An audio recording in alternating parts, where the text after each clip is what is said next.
So I didn't realize that there are apparently women involved in your human trafficking gang. Yeah, in this organized criminal gang. So what you have to understand is this.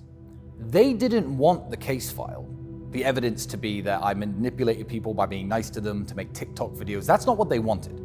They put me all over the news. They searched every house I own in the country with armed men. They were looking for victims of something. Yes. They were looking for scorned ex-girlfriends. Any woman to come forward and say that she was hurt by me. They were looking for real evidence.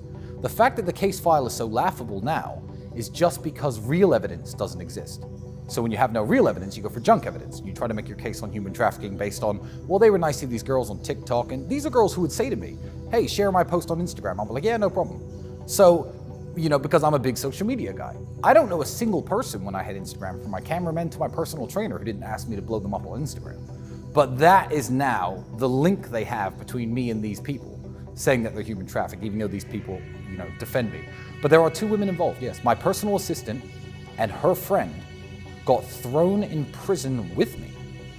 Essentially, their crime was inviting one of the alleged victims to a birthday party that I wasn't even at, that happened in this house. That's how they tied them in. How long were these two women in prison? The same 92 days. The same 92 days. The worst part... Have they been charged? Yeah, along with us. They're part of the organized criminal gang, which is hilarious because Luana, one of the girls, has never, ever, in the whole 6 years I've known her, had a conversation with Andrew once. They don't know each other. Andrew didn't even know her name. And she's apparently a part of this organized criminal gang. The interesting part is, do you remember Christopher Hitchens when he was alive? I knew him well. Oh, well, I've never met the guy, but I read an article he did for Vanity Fair about 11 or 12 years ago, where he volunteered to be waterboarded to test the effectiveness of torture on foreign prisoners. And the conclusion he came to was, in the article, and I remembered it vividly when I was in jail, if you don't have the answer to their questions and you are being tortured, you can psychologically break. You have to be torturing people who do know the answers. Otherwise, this is an ineffective mode of operating. And essentially, the way I look at the way these two women were treated was they were locked in prison because they know us. They're an attack vector on us. One is my personal assistant, so she knows everything I do. She does airport pickups, pays my electricity bills. And every week or so, they had the keys of freedom dangled in front of them. Are you ready to tell us about the Tate's criminal activities now? And they said no, and they stayed in prison. The next week, you ready to tell us about the criminal activities that the Tate brothers did?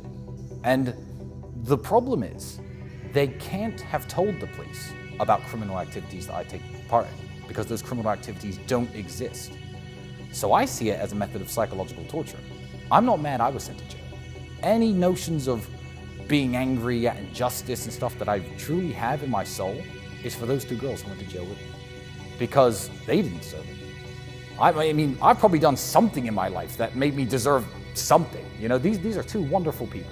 Wonderful people.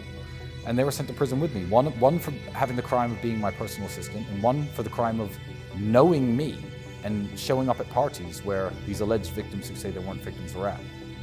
And they're charged in this organized criminal gang. But to be clear, none of the charges pertain to sex, no, rape, no, selling anyone, no, slavery, moving people across international borders to pimp them out. No, but that's certainly what they would have wanted. It's not the fact that, as I said, the evidence is junk because they now have to put a case together. But I'm confused as to how what you're being accused of constitutes human trafficking. Well, it's a very loose law. It's a very, But the term doesn't seem to have a real definition. No, it doesn't, especially when you understand that the Romanian alleged victims, who say they're not victims, have lived in this country for 10 to 15 years before I ever showed up here. So I'm not sure how the trafficking took place. But in a very loose way, they had to prove I was doing something with women by coercing them for my financial benefit, which is how we ended up with the TikTok story. Because the real evidence they wanted, maybe the prosecutors, maybe the people who attacked me genuinely thought I was a pimp. Maybe they did when they started this. And they assumed that the perp walk and putting me in handcuffs and walking me in front of the cameras would have women coming forward saying they were harmed. Maybe they were looking for real evidence. I don't believe if they knew that they were going to end up with this TikTok story, they would have initiated this attack in the first place. I really don't think. Why do you think they did? What do you think this is actually about? I think this is about Andrew. I think this is about Andrew. And the way to attack somebody is through his loved ones. I'm not going to say that, Andrew got me put in jail. But what a way to get to Andrew than to throw his little brother in jail and say he's part of your gang, he's a human trafficker too. Because I don't even have any allegations of misogyny against me. I've never made a YouTube video and joked about men being better drivers. I've never done any of these things, but I had to go to jail along with him. So attacking me was a way of attacking him, and attacking my personal assistant and her friend, I think, was a way of hoping you were going to turn these women into prosecution witnesses, essentially, to lie and say that we did crimes. Yeah, it's about Andrew and his message. That's all it's about. And it's the gender role stuff, you think? The gender role stuff, telling men to be men, it's just dangerous for what Andrew calls the Matrix, or the deep state is trying to purport on men today. It's very interesting to think that the first man ever banned from discussion in UK public schools is Andrew Tate. Adolf Hitler, you were allowed to talk about him during World War II and after World War II. The leader of Argentina during the Falklands War, Osama bin Laden after 9/11. Terrorists, school shooters, the 7/7 bombers who attacked the subway in London. You were allowed to discuss all these people in school. The first man ever to be banned is a mixed race, a half-black kid from the projects who came up out of the projects and became a multimillionaire. Maybe they just want the working class to stay the working class. Maybe they don't want people like him opening his mouth. Maybe it's because he joked that men are better drivers than women, and he's a misogynist. I don't think it's the third option. I think it's either option one or option two. I think he's dangerous to what people want to purport on the society. And it's as simple as that. It's certainly not because I've human trafficked anyone. That's not why I was in jail. That can't be why I was in jail, because that had never happened. What was it like being in jail with your brother? Romanian jail is no picnic. But frankly, once they moved me into a room with Andrew, frankly, I quite enjoyed jail. You know, I think that when I got out, I spoke to a girl I knew, and she goes, you know, in 3 years you'll laugh about this. And I'm like, no, you don't understand. I was laughing in jail, and I'm laughing right now. They might send me back for 5 years for TikTok theft.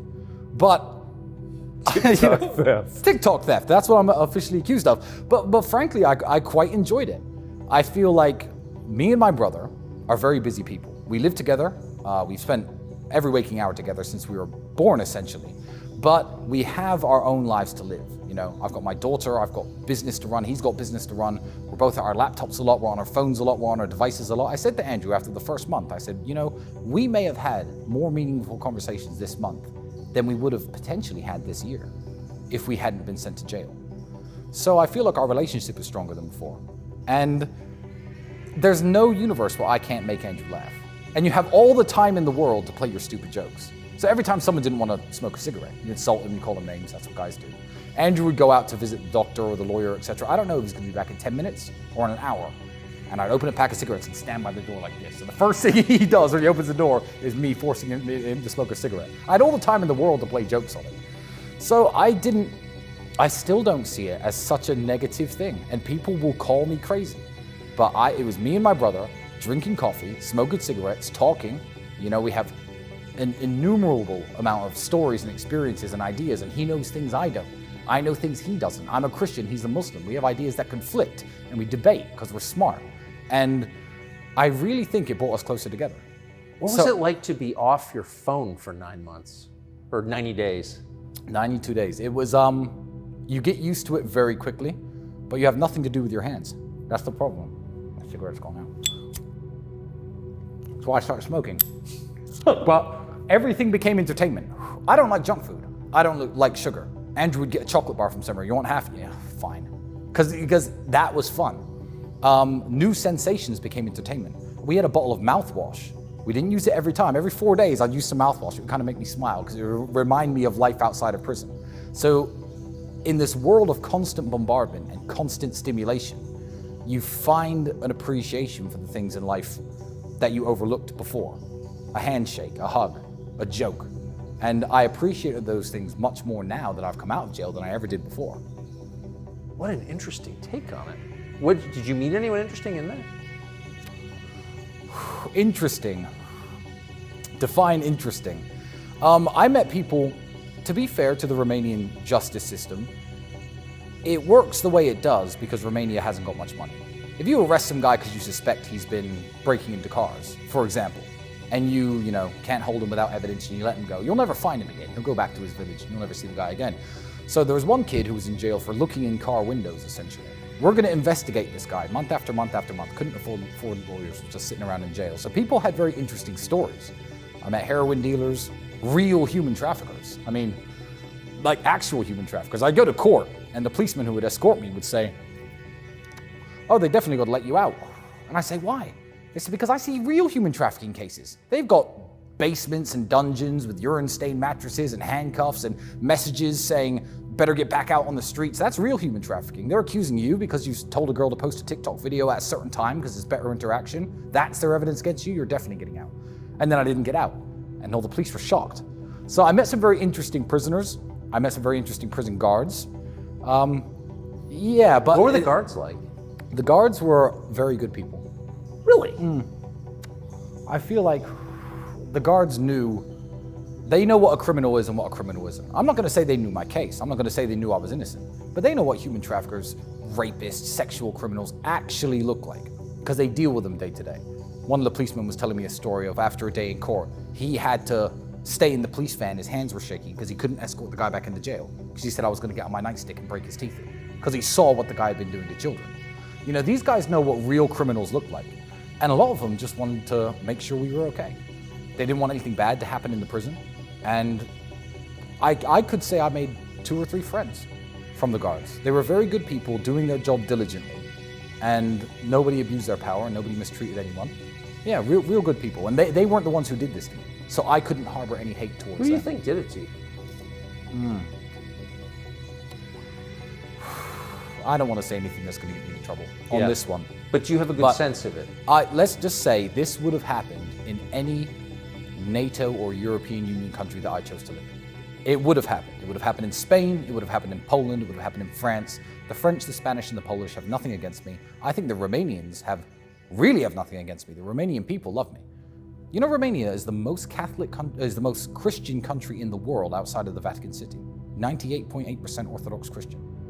These people share the same values as me. They don't feel people like me should be locked up. I have so much support in Romania, from both powerful people and common people alike. So it's very hard for me to believe that the Romanians woke up one day and thought, this guy who publicizes how wonderful our country is and spends millions of dollars here in this country, let's get him. I find it very difficult to believe that that was a Romanian idea, because it's not the kind of thing you would do. Why would you? If you had a great neighbor move into your neighborhood, raise the property values, talk about how great your neighborhood is, he was a law-abiding citizen, didn't hurt anyone, would you think, yeah, we need to go throw petrol bombs in his house? Let's burn his house down, let's get him out. No, you wouldn't. So I believe this would have happened anywhere. So I won't say who did it, but I don't hold Romania responsible at all, and I never will. People said if they drop this case, oh, they can't just drop it because you'll sue the country. And I famously tweeted, I will never sue the country of Romania. Romania has struggling hospitals, struggling orphanages, infrastructure issues, pensions are a mess, the teachers need pay rises.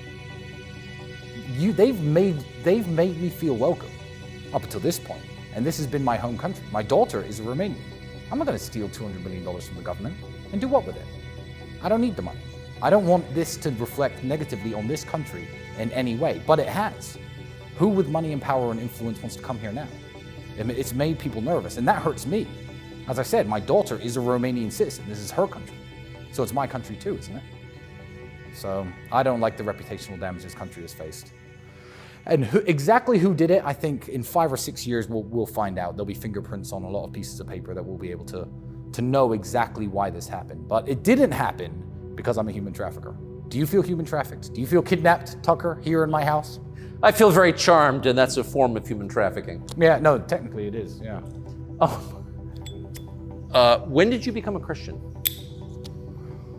Shortly after moving here. Really? I was disenfranchised with Christianity. I just mentioned Christopher Hitchens. I read a few books that he wrote when I was younger, and I thought, you know what?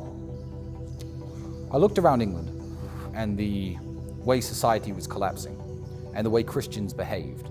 I mean, there's pride flags in churches. This is a relatively new phenomenon, but let's just say it started with versions of reality I saw like that, and I thought, you know, Christians don't really stand for anything anymore.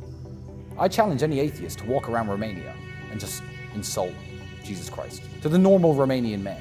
People say, oh, well, if you insult the Prophet Muhammad, peace be upon him, the Muslims will punch you in the face. Go and do that in Romania and insult Jesus. The Romanians stand for something. And I saw how Christianity holds this country together.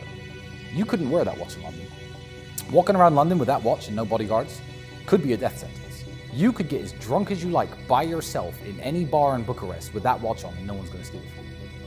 The Romanian people are good people, and Christianity is what helps hold the society together. Also, the maternal grandfather of my daughter is an Orthodox Christian priest. So even when I was dating his daughter, he was insisting that the grandkids have to be baptized, etc. And I fell back into Christianity by reading the Bible cover to cover 6 years ago.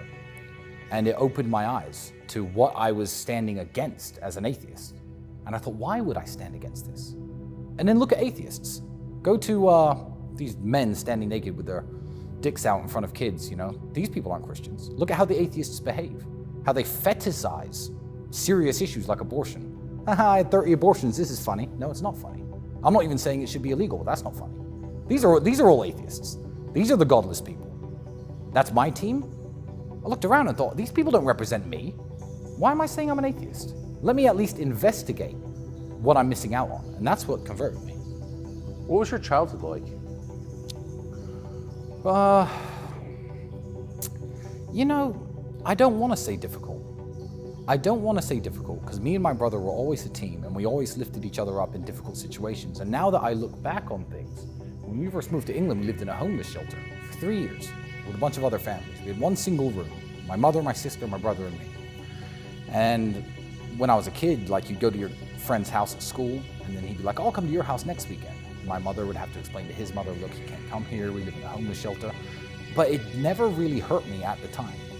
I didn't feel like I was hard done by the world. I didn't feel like a victim. I didn't have this victim mentality because my father wouldn't allow me to think that way.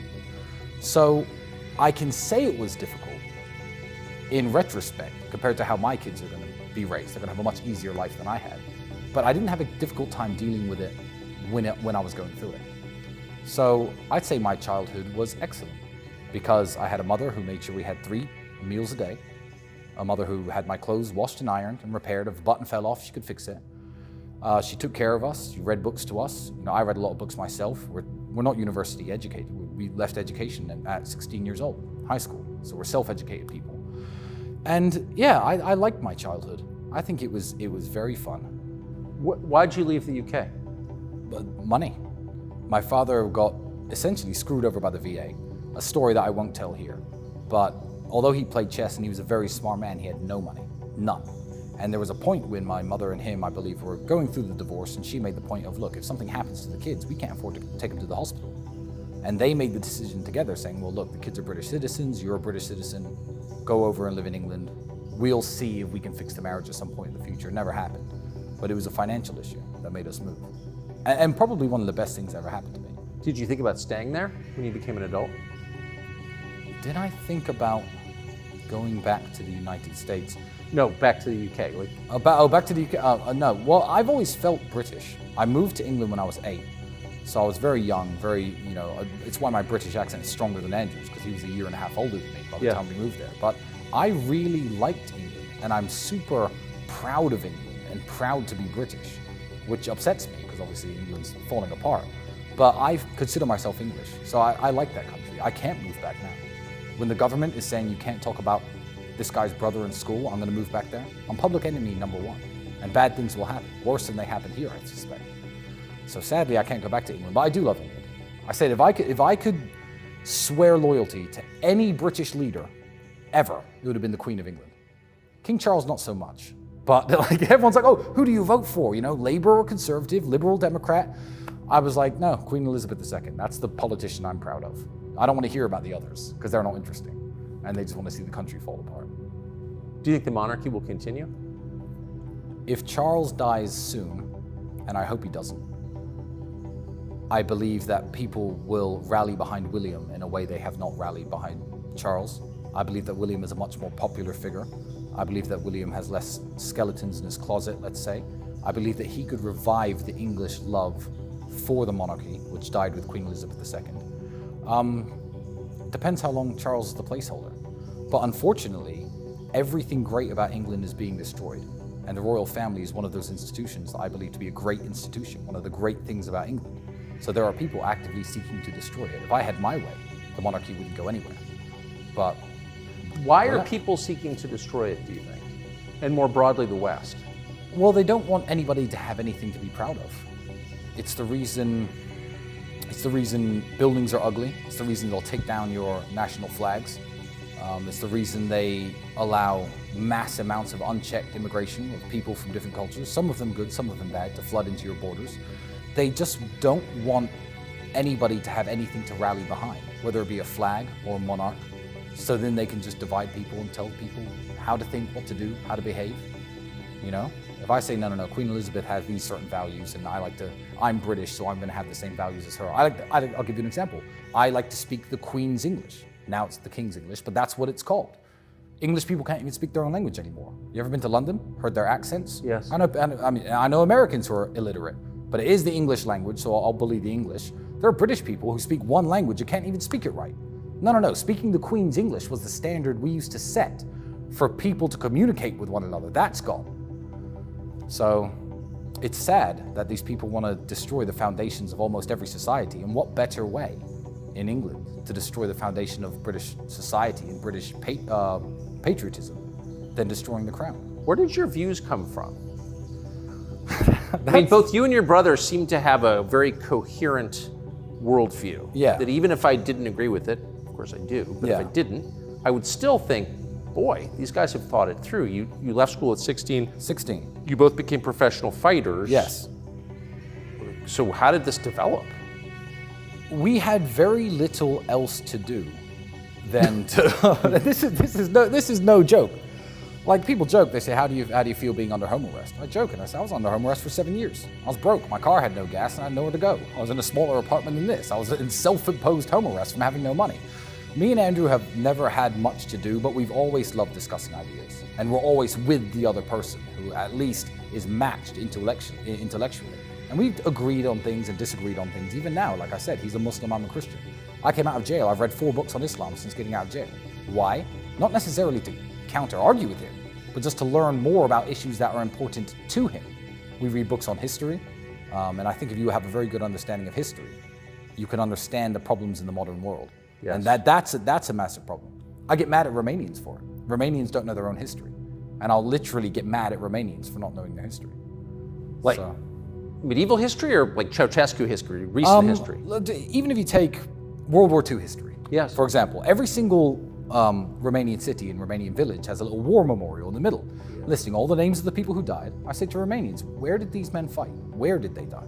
Nobody knows that when Paulus's army approached Stalingrad, I was about to say they died in Stalingrad. Exactly, his entire rear guard was Romanians and Italians. That's exactly right. And Zhukov's counterattack, out of 259,000 Romanian soldiers, 139,000 died in that counterattack. And then the rest got dragged into Stalin's Russia and never came back. And when Romanians don't know that, I get offended. I'm like, how can you not know that? How can you be proud of being a Romanian and drive past that monument every single day and not know where those men fought and died?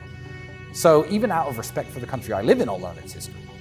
So I just, when you know history, you can look at the modern world and see what's wrong with it, what's right with it, what's going wrong, what could go wrong. And I feel like an understanding of history is the basis of mine and Andrew's knowledge, if you can even call it knowledge. Because I don't consider myself a professional at anything, besides maybe kickboxing. And that's it. Do you miss it? No, I'm lucky. I had a car crash at 28, ruined my shoulder, so my retirement was final. I had to retire. I had one MMA fight after that, and I lost because my shoulder dislocated when I was wrestling with a guy, and I tapped out. Obviously, the haters love to watch that fight and be like, oh, look, he tapped out for no reason. I was trying to push the guy off, my shoulder slipped out of place. So I don't miss it, and I'm very lucky that I'm in the position where, like with prison, I see good in every situation. I can't go back to it now. So it's fine, I did it. I'm very proud of myself. I'm the 2-time European champion. 28, car crash, I've washed my hands of it. I still stay in good physical condition. I still train very hard. I still take my health very seriously. But going back to fighting isn't an option I have. When you look at some fighters, we were talking about them earlier, I'm not gonna name and shame anyone because I respect every boxer who's ever got in the ring. But some guys, they're old, they're still getting in the boxing ring, they're still fighting people they shouldn't. They don't know what else to do. I had to move on. So by definition, I can't miss it because going back isn't an option. So I got very lucky. Andrew misses it a lot more because he could always get back into perfect shape and go fighting again. So he misses it a lot more, and it's haunted him up until about 2 or 3 years ago, he was like, oh, did I do the right thing retiring? Should I have gone back? 5th world title, 6th world title, because it's just who he is. He's a warrior in his soul, and he loves war. But war can be just, and war can be noble. It doesn't have to be, what we typically think of as war. Andrew's at war with the world, and he always has been. Andrew 14, 15 years ago, I'd watch an internet debate. I can't remember the exact debate I was watching. I think it was one of the, back when Intelligence Squared used to host those debates. I used to watch those 14, 15 years ago, before everyone's attention span was ruined by TikTok. And I said to Andrew, you have to come and watch this debate. It was absolutely amazing. I think it was about reparations in the United States. It was on the issue of reparations. I said, this is a great debate, Andrew, you have to come watch it. And he looked at me and went, we're broke, Tristan. I said, what? He goes, you're sitting there watching debates. We have no money. How are we gonna pay the rent? We are broke. He was furious, and he was always at war, like singularly focused on becoming successful in every single metric, which was very cool because then it inspired me. I was like, yeah, what am I watching debates for? I don't know how to pay the electricity bill to keep watching these next month. Let's get to work.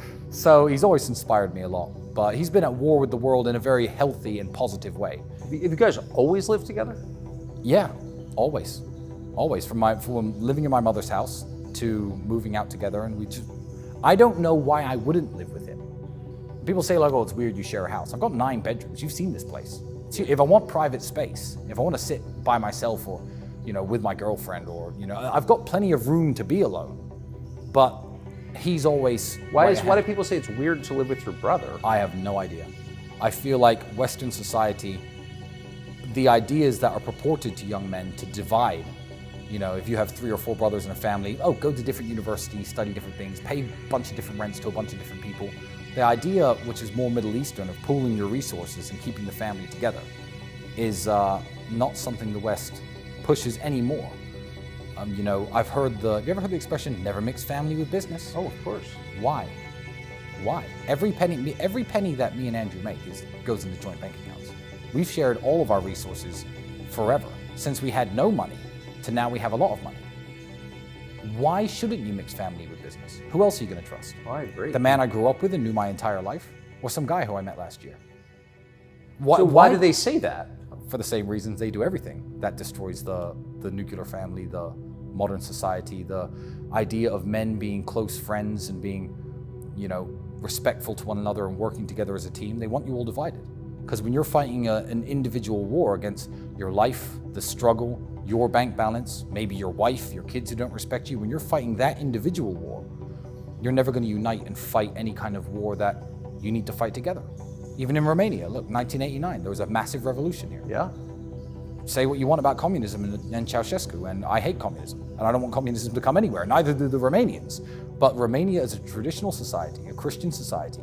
Nuclear family is very, very important to them. Family values are very important to them. How many drug addicts have you seen on the streets? None. Zero. Why? Because if a Romanian becomes a drug addict, his parents, his grandparents, someone will take him in, get him off the drugs. That's the backbone of society. We have zero funding here. That's why I'd never sue this country. Zero for anti-drug programs, mental health programs. How many crazy people are harassing you when you walk around? None. There we go. The family's very, very important. And I love Romania.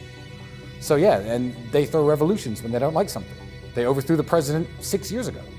They'll get together and say, no, we've had enough. Well, they shot Ceausescu and his wife. They shot him and his wife. Indeed they did.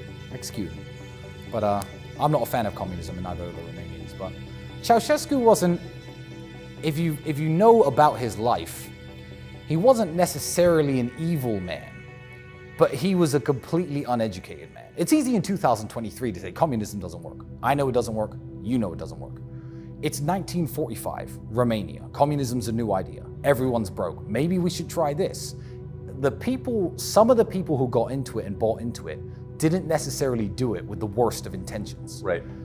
Anyone pushing communism today is either thinks they're working under good intentions because they don't understand history at all. Like I said, lack of understanding of history.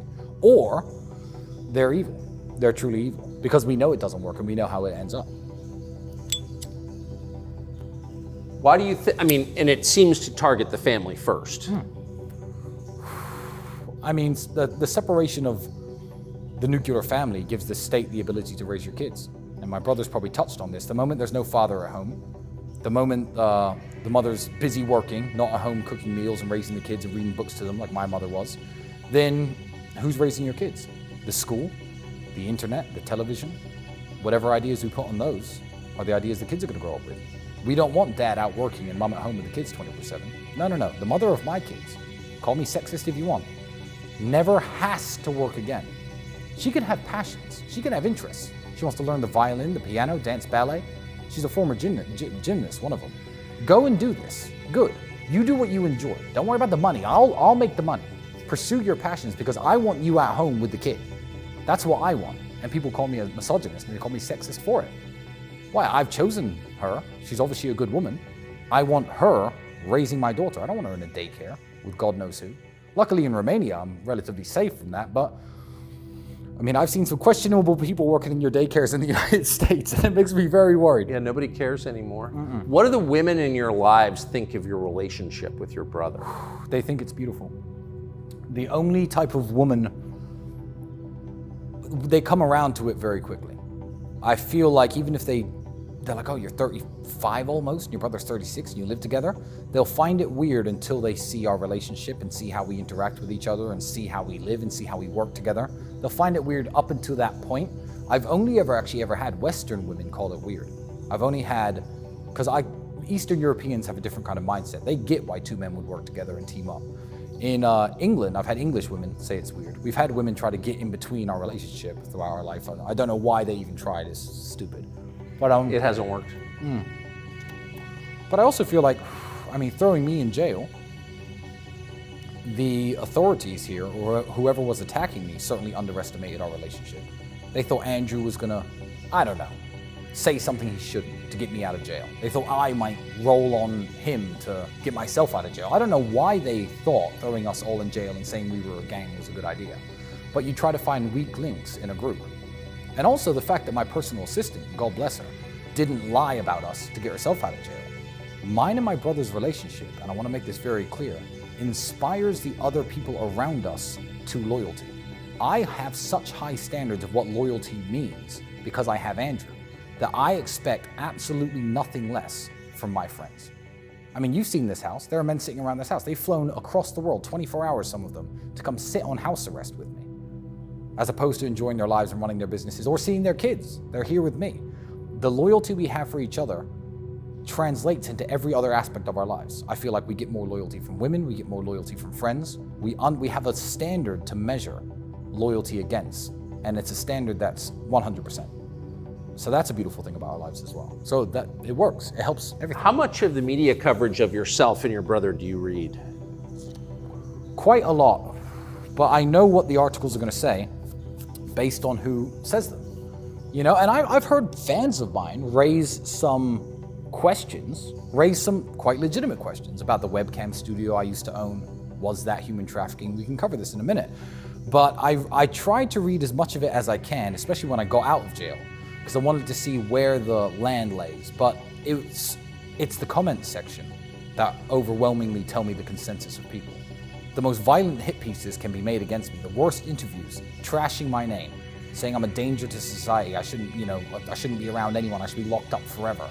It's the comment section on those that tells me the true measure of who supports me and who doesn't. Because the people who hate me are just loud. They're very loud, but I don't think they're very big in number. Because the comment section trashes them, even on their own matrix media, mainstream media articles. The BBC will post an article. BBC people who subscribe to that page and like the BBC watch that video. The comment section trash them. So that's what makes me happy. It's the comment section. So keep up the comments, guys. Why is BBC so single-minded in its attacks on you? Well, don't look at BBC. I mean, you know this. You can't look at BBC as a media organization. What funds the BBC? The TV licensing fee, the UK taxpayer. It is the government's propaganda branch. When there are big riots in London, the BBC doesn't cover them until 3 days later. They don't want to inspire people to go down to London and protest. It's not a news organization any more than it is a government-funded agency for telling the British people what to believe and what to think. So the fact that the British politicians don't like Andrew means the BBC, by nature, by instruction, have to hate him. A journalist who likes Andrew would not be allowed to come here if he worked for the BBC and ask fair questions. Questions like, you haven't been convicted of anything, why did you spend so much time in jail? That would be a very normal question to ask him. They're not allowed to. They are the government's propaganda arm in the way that the North Korean television station is the arm of the North Korean propaganda arm. It's funded by the government, it's run by the government, it purports the government's ideas, no matter what they are, and Andrew Tate is a danger to society for some reason. So that's why the BBC hates him, because the government hates him. What else is the BBC? Do independent journalists hate Andrew? No, almost none that I've met. So, when you say that even some of your supporters have questions about your webcam business, what is that? What does that mean? So I'm glad you asked that, because I'd actually like to clear this up. Andrew is a Muslim and I'm a Christian. In a previous life, me and my brother used to run a streaming company, essentially, where pretty girls would stream online and talk to dudes online. You know, there was some nudity involved. And it was a studio, essentially. The girls worked for my company. They had contracts to work for my company. They got paid very, very well. And people were like, they were involved in that business where they recruited women. Is that what they're investigating for the human trafficking allegations? No. No. The human trafficking charges filed against me, because they called the women who used to work for me. Yeah, great boss, I made some money, my life has moved on, and they hung up the phone on the police. The charges are that in 2021, I recruited friends of mine by brainwashing them to steal their TikTok money.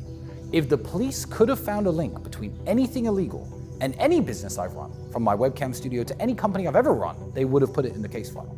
It simply does not exist. So that's not connected at all to the charges? Not at all. The webcam studio was shut 4.5, 5 years before I allegedly started this kidnapping gang. So they're not connected. You do not run a web business now? No, absolutely not. And also, none of the alleged victims are girls who've ever worked at my streaming company in the past. There's zero connection at all. But I get why well-intentioned fans of mine will be like, oh, well, he was talking about this business he used to run. Was he trafficking those people? That's a very fair question. It's a very fair question. But there is no connection at all. And the case file will eventually come out. The charges and what I'm accused of will come out. Is there any money that's been made in the case file?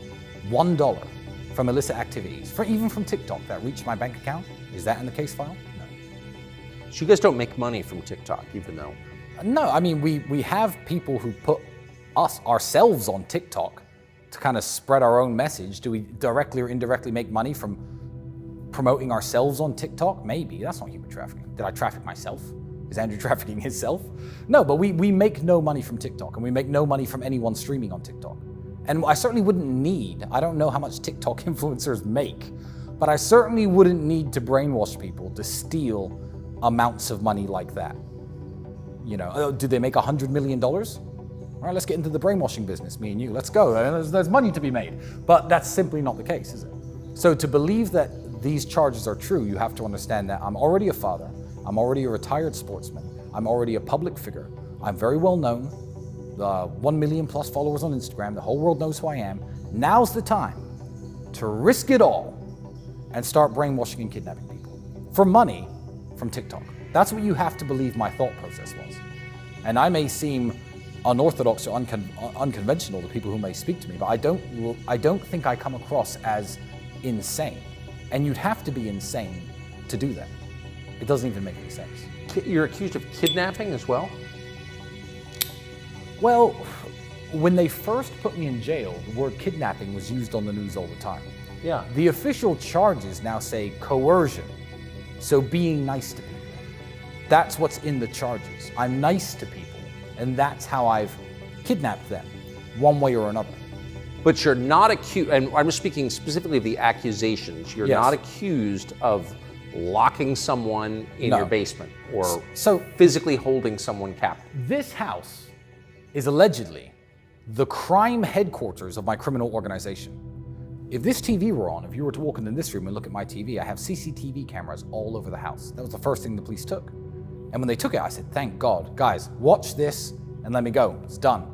You have a year of footage, every angle of my house besides the bedrooms, the entrances, the exits, the gates in and out, everything that happens by the pool, in this living room. You find any illegal activity there, good, yeah, lock me up. But the fact that nothing that they could put in the case file contains 0 of my CCTV images. 0, not one. So they took that, watched the whole year of my life and said, this isn't relevant, and threw it out. But the fact that that's absent of any crime, if I had a friend who sniffed cocaine on this table, that would be in the case file. If a girl tried to leave once during a heated argument and I'd closed the door and done this on camera, that would be in the case file. And you're sure there's no footage from within inside your house? The police have it all. I have it all backed up. I might just release it to the whole world, but then people will know too much of my business. But I could release the footage. It'll be the world's most boring TV show. It's people sitting around here, talking, smoking cigars, having fun, watching TV, watching movies. They saw all of this. That CCTV evidence, whether they send me to jail or not, exonerates me. Imagine you're a criminal running a drug smuggling ring, for example. The last thing you do, one, is put cameras that record every move you make everywhere to record your criminal activity. But two, if you were guilty of drug smuggling, or whatever they accuse you of, or innocent of drug smuggling, that camera footage would either condemn you or exonerate you. And that's not included in my case file. A whole year of CCTV from every single angle. I'll show you the cameras afterwards. You'll laugh. You'll laugh. It's funny. So you said you would never sue the government of Romania. Never, ever. But they need the money more than me. But it's news organizations that have called you a human trafficker, implied that you're a pimp or a white slaver or whatever. You know, you had sold human beings. Yeah, there are a lot of people who have to be dealt with in a legal way. I don't want anyone to misinterpret that as a threat. But essentially the answer is this. I was asked by a friend, do you think you'll get justice? And I said, what, you think if they drop this now and just say you're free to go, that's justice? After what my family have suffered, after my daughter suffered, after me being locked up in a prison, after me being deprived of liberty in my house, the damage it's done to my business, my international reputation, my mother, these 2 women, you think if they drop it now, that's justice? No. God is the ultimate arbiter of justice, and he will make sure that I do get justice, and I will have justice. But this case file disappearing is just the beginning. How is that just? 1 year and a half I've been labeled a human trafficker. They've been calling me a human trafficker for a year and a half. When you have a daughter who's 2.5 and she's banging on the door, screaming to go outside and play with the other kids, but you know you can't let her go outside because if she does, the other kids take their parents in. The other parents take their kids in. She has no friends. I bought her a dog. She's crying her eyes out. She used to be able to play with the kids in the neighborhood. Now she can't. What about her? Is it justice to drop this file now? No, people will have to pay. Legally. Don't cut this up and say I'm making threats to anyone. People will have to pay. And they will have to suffer the consequences of the legal system. And I also believe that you can't do such an evil thing to people without suffering some type of retribution from the Almighty. So, good luck to them, and I hope they can sleep at night, because I wouldn't be able to. So Elon Musk, Mark Zuckerberg, some talk that they may square off in the ring, a ring you're familiar with. Will it happen? If it does, who wins? Here's what would happen. Here's what could happen. Elon would have to take his foot off the gas pedal when it comes to work. I know he's a workaholic. He's insane, truly inspiring, that man. And I don't think he does anything by halves. If he tried to run all his various companies, do an hour or 2 of training a day, didn't take it seriously, Zuckerberg has a head start in terms of technical skill. Elon is bigger, he's stronger, he's physically more imposing. If he took 6 months to train 5 hours a day, Elon beat Zuckerberg. Is that what it takes? That's what it would take for a man with no combat experience to get to a level to beat Zuckerberg, yeah. Zuckerberg's been doing jiu-jitsu now for a couple of years, I think. But 5 hours a day for 6 months. That's what I would prescribe to guarantee his victory. And you have to understand, for me, Meta banned me. So I still had Instagram and Facebook until I was in jail. In jail without charges. My criminal record is completely clean. If anyone here has anything on their record, I'm cleaner than you. He deleted my Instagram when I was in prison. I posted photos of me in suits, photos of me with cars, with inspirational quotes. That was my Instagram. I was deleted while I was in prison. I came out, nobody can get my Instagram back ever. It's gone. So obviously I want Elon to win, because Elon has my back. I mean, whether he's endorsed me or not, I don't talk to him. I've never met the guy, but I have a Twitter account. So for me, it's good versus evil. So, wait, on what grounds did Meta erase your account? No grounds. No one could find out. No one can find out. Representatives who work within Instagram say this is not a ban that's reversible. This is not a ban anybody can do anything about. This is an Alex Jones level, this guy's not allowed on the platform. I don't even know what I've said. Like, I literally don't know what I could have possibly said. But, I mean, in their defense, if I ran Instagram, I wouldn't want human traffickers on Instagram. But wouldn't an interesting question be, is this guy actually a human trafficker? Before banning me. I mean, wouldn't that have been the natural line of inquiry? How many American citizens have died from fentanyl they purchased over Instagram? I know. To this day, that is happening. I know. Drug dealers all over Instagram. People are peddling all sorts of hate, all sorts of degeneracy over Instagram. I literally posted car pictures, usually with a line from a book that I like. Just a cool quote. Me in a suit, me with a car, me with my dog. That was my Instagram. That was it. That was all I ever did. I didn't do anything weird on Instagram. I don't know why they banned me.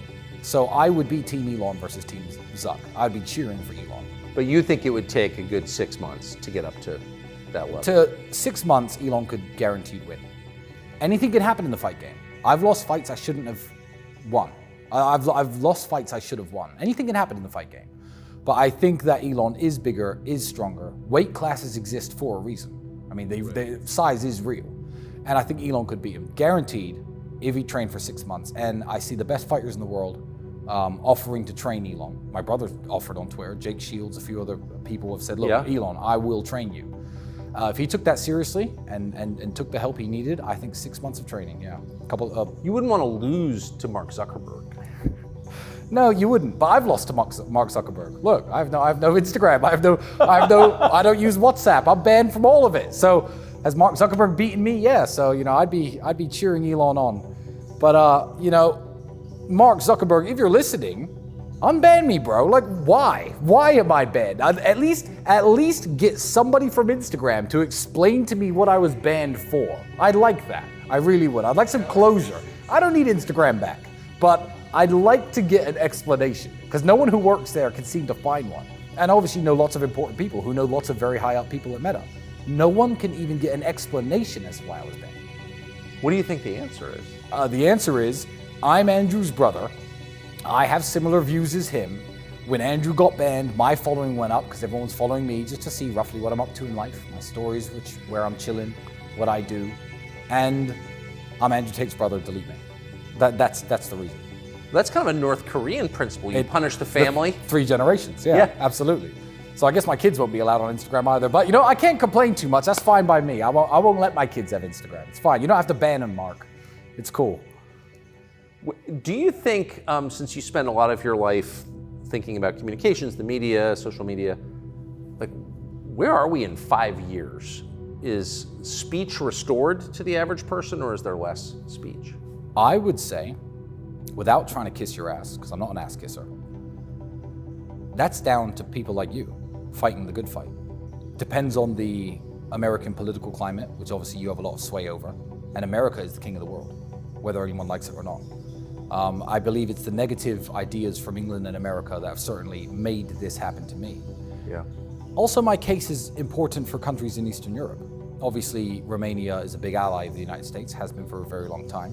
They have a very good relationship with the United States. If Romania are happy to, if important people in Romania, who I know speak highly of me, stand up and say, we're not going to publicly crucify this guy because America doesn't like him, or because England doesn't like him. I believe this is a very good moment for Eastern European countries as well, NATO allies. That's right. To say, look, we don't have to do everything you say. We don't have to follow this insane agenda of accusing people you don't like with imaginary crimes and throwing them in jail. This could be a victory for Romania. The work you're doing could be a victory for the United States. England's lost, so forget England. Yeah. There's no free speech in England, that's over. Yeah, so it all depends on what shifts happen, who wins the next elections, how effective cancellations are. You have people like, Rumble, Elon fighting against this silencing of every idea that's counterintuitive to the agenda of the deep state, or the matrix as my brother calls them. So I don't know, but it's a very interesting time to be alive. I would like, the optimist in me would like to think there's finally enough pushback. So let's take Alex Jones. You don't have to agree with everything Alex Jones says. I like Alex Jones. I do but too. I don't agree with everything Alex Jones says, and you don't have to. But Bill Maher famously, and credit to him, said when Alex Jones got banned, he said, we shouldn't be banning people. He said, I hate Alex Jones, but Alex Jones should be allowed to talk. Everyone should be allowed to talk in the town square. I feel like when they got Alex Jones, there was no safety net. He is a warrior, and he continued fighting, and now he's back in the mainstream. Good for him. But he was renegated to his own site with his own servers, streaming every day to small audiences after they axed him off YouTube. Cancellation. No one defended him. No one. I was on vacation that day. Yeah. I was fishing out of the country, and the company that I worked for, which is supposedly in favor of free speech, said not one word in his defense. And it's like, first they came for Alex Jones, I didn't care because totally I wasn't right. Alex Jones. Yeah, it's the old adage. So now there is I don't even want to call it counterculture, but if you cancel people, look, they canceled Andrew. How successful was that? He's sitting here with you today. Yeah. He's bigger than ever. His voice is louder than ever. Now, thanks to people like Alex Jones, who took the initial brunt of the weapon, the cancellation weapon, now there are lots of different platforms, lots of different apps, lots of different applications. Elon's taken over Twitter, which was a mainstream app which censored people very heavily. The pushback has started. So the optimist in me would like to look at the trend line and say things are getting better as compared to when they canceled Alex 6-7 years ago. It does feel that way. Yeah, it does feel that way. So I'm going to be hopeful for the future. But also, I don't know what these people are capable of. I don't know what they're capable of. Look what's happened in my life. This is unthinkable. 2 years ago, if you were to say, hey, Tristan, you'd be in jail for human trafficking, I'd be like, what? Human trafficking? Prison? How long have you been locked up in prison and in your home? I have not been free since December 29th of 2022. I have not had a single day of freedom. I've either been locked in jail or locked up here. I've only ever left this house or left jail to attend court. That's it. And that's a very long time. Think of everything you've done since just before New Year's. Think of all the places you've been, all the people you've spoken to. Since last year? Yeah. I've been locked in a jail cell with criminals or locked in my house. So when you finally do regain your freedom, what are you going to do? You know, I'm just going to continue to do what I was doing before. No, but I don't. What's the physical, like, if I said you can leave your house right now, where's the first place you'd go? You know, I think work comes first. I have documents and papers I need to sign in the Middle East for various reasons. I'm not going to broadcast them here because it's another avenue of attack. I have paperwork I need filling out. I just need to be able to live my life. I mean, for a man like me, and I've explained this in court to the Romanian judges, 2 of them which let me go, wonderful women, they let me out of prison, they put me on house arrest. I said, this isn't just some preventative detention measure, because I'm not some drug dealer who's now not dealing drugs because I'm now in jail. I'm an international businessman. You want to know how much money I make and why? Let me come here tomorrow with paperwork and show you. I'll call my accountant. This is why I'm rich. There's no human trafficking. But when you take a man who is an international businessman, who has to travel, who has to meet people, who has to talk to earn his living, and you lock him in the way that I've been locked up, I don't even want to guess how much money this has lost me. I don't even want to get upwards of $50 million, for sure. Cost me and lost me. But I need to just get my life back in order and also enjoy it. I will appreciate things much more after being in jail. So I'm going to continue living the same life as before. Where would I go? I don't know. The Middle East? Maybe England. I need to visit my tailor. I've got a bunch of suits being made, but now I'm scared of England because I know England's my enemy. So what, am I going to go there and get arrested for, I don't know, hate speech? I don't know what they're going to arrest me for. But when people say, oh, they can't just arrest you and throw you in jail for no reason. Yes, they can. And I know they can now. They'll just make up reasons and they'll get the BBC to talk about it. So you're a Christian, you're an American, you're a British passport holder also, but you spend a lot of time in the Middle East. It does seem like there's a movement, the center of gravity is moving toward the Gulf. Well, they understand on a base level the issues that truly affect society's downfall. Go and try and buy drugs in the Middle East. I dare you. I dare anybody. They know that when you let morality slip, society falls apart. I can drive my $5 million car around the Middle East with a $2 million watch on. I can go to various cafes, bars, have a few drinks, leave the car there, walk home, leave the car unlocked. No one steals it. Because they deal with crime and immorality in a very serious way. So I think a lot of people... Because they're serious things. Absolutely, they are serious things. And a lot of people with money, where New York back in the 1970s, 1980s maybe was and California, probably the best places in the world to live, quite literally. Now you've got a billionaire living in New York or a multimillionaire living in New York. He's older, he's retired, but what, he can't walk the streets at all? He has to stay in his apartment. He needs bodyguards to go to the store, the supermarket. He's like, why not Dubai? What does Dubai have? What does New York have that Dubai doesn't? Dubai has everything. It's a wonderful place. The United Arab Emirates is a wonderful place. And Saudi Arabia has opened up recently. And give it 5, 6, 7 years, they've got the money. Saudi Arabia is going to have nice, clean, beautiful, pretty, safe cities that every millionaire or billionaire in the world can enjoy. And they can go there and enjoy the amenities and live their life without the threat of some psychopath on the subway trying to attack you. And then if you defend yourself, what happens to you? Maybe 20 years, we're about to find out. In 2 cases. It's sickening. So I think that and I'll give the credit to religion. I'll give the credit to the Islamic faith. They don't want that bullshit in their country. They don't want their kids being taught immorality in the schools. So if you want to have kids and you're a very busy man, maybe your wife's very busy too, and you want a comfortable environment where you know that your kids can go to school and learn things like math and history and geography. I know, crazy, right? Without drag queens reading stories to them, you can go to the Middle East and be assured of what's happening to your children, to your family, in your home, on your streets. I get the massive push. I get it. And there are different places in the world, like America was, hopefully will be again, but certainly was in the 70s and 80s, when people from even this country right here, which was a shithole back then, wanted to go to America, see the Statue of Liberty, come across on a boat, start a new life for themselves, live the American dream. I feel like the dream of the West is dying. And people are just like, well, where can I live the dream? What's the dream? Nice, happy life, beautiful wife, healthy kids, good health care, safe, schools are fine, mass crime doesn't exist, drug use isn't prevalent. It's crazy that that's now the dream, isn't it? Isn't it sad what's happened? And to use a very famous slogan, I really hope that somebody can make America great again. It's a very good slogan, but even I haven't liked the United States in a long time. I go to the United States, I feel unsafe. I feel unsafe walking around the streets. I see the pandemic of homelessness and drug use, and I'm like, how is this the capital of the free world? I look at the leadership, it just makes me sick on every level. So, the Middle East is the place to be for now. Maybe one day, in 20 years' time, America will be the place to be again. And as an American citizen, I'm hopeful for the United States. I am hopeful for it. But it's people like you who are fighting the good fight, so I appreciate you a lot. And there are very few men who I'll ever meet who I'll say I admire you or I'm a fan of yours, but I will say that to your face right now on camera. Well, I appreciate it. I admire you a lot. Thank you for that. Yeah, no problem. Amazing. Thanks. You often hear people say the news is full of lies. In Kennedy's motorcade. 239 people. Death of Jeffrey Epstein.